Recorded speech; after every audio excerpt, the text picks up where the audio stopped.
called Fox News. And guess what? Fox News reads the world to you like the way you want the world to be read. And guess what? Guess how our church leans? Our church leans liberal.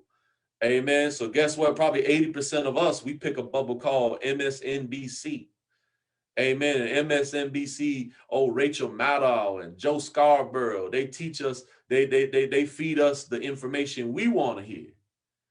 Amen. And guess what? We live in a world where we look for affirmation and not information.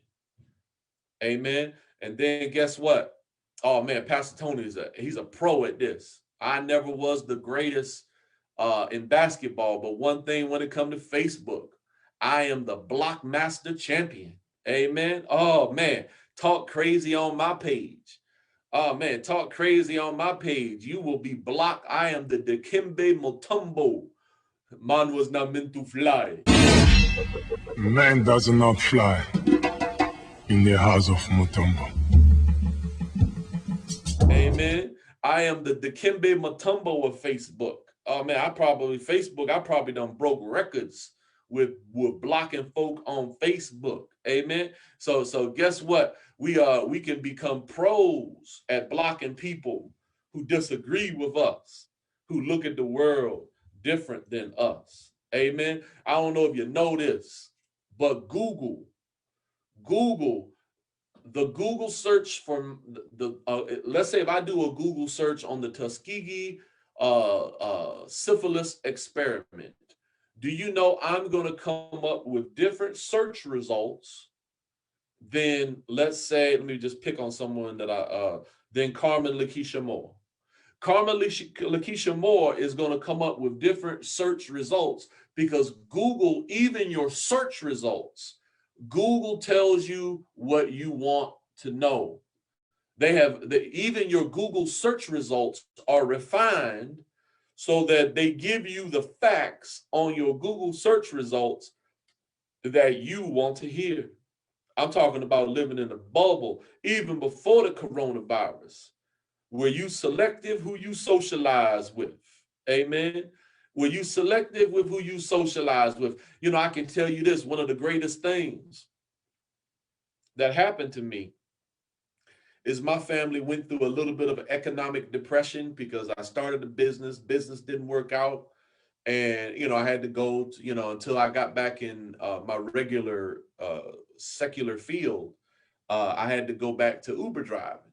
Amen. And I went to Uber driving and even though Uber does not really pay, you know, a whole lot of nice money, the thing I will tell you about Uber is it was a very spiritually enriching thing to me.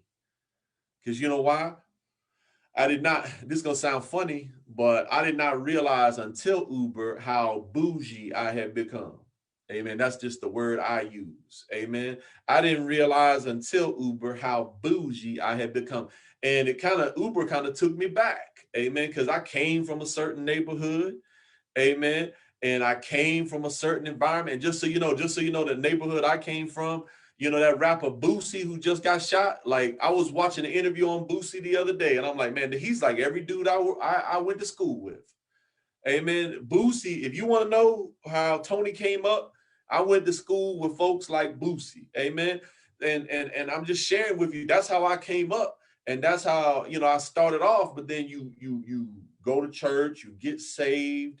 You start working in corporate America. You start working in a military environment. You start working around, you know, E8s and E9s and captains and majors and lieutenant colonels and GS-14s and you start changing and you don't even realize it. And so when I started Ubering, it was like getting me back in touch. It was like that movie Rocky, where Rocky had to go back to the hood and train with Apollo Creed. It was like a way of making me step back and realize that Pastor Tony had created a bubble and I didn't even realize I was in a bubble.